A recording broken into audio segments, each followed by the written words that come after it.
Dottore Cilone, ecco, ci fa un consuntivo di questo rapporto DIA che avete presentato alla stampa oggi? Sì, la Direzione Investigativa Antimafia anche in questo semestre ha analizzato sul territorio di Agrigento quelle che sono le principali criticità e il modus operandi delle mafie, prima tra tutte ovviamente Cosa Nostra. Nel corso di queste acquisizioni informative ovviamente si è rilevato quello che è una evidenza importantissima e che oggi possiamo dire essere identificativa di Cosa Nostra soprattutto.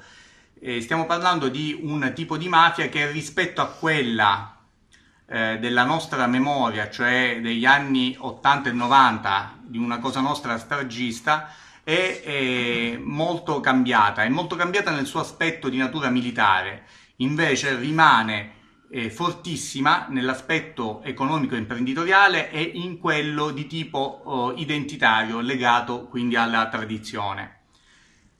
Questa sua forza ovviamente può declinarsi in una possibilità di avvicinamento da parte di soggetti corruttibili o di imprenditori spregiudicati che quindi la vedano non più pericolosa e per questo motivo comincino ad diciamo intrattenere delle sinergie aberranti.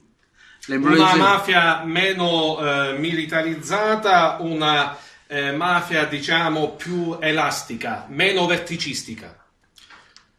Se dobbiamo intendere, ripeto, Cosa Nostra come una mafia che traeva forza principalmente dall'aspetto economico dall'aspetto militare, oggi dobbiamo dire che questo aspetto interprovinciale è squilibrato rispetto al ben più evidente aspetto economico imprenditoriale che mostra le sue sinergie a livello sicuramente interprovinciale.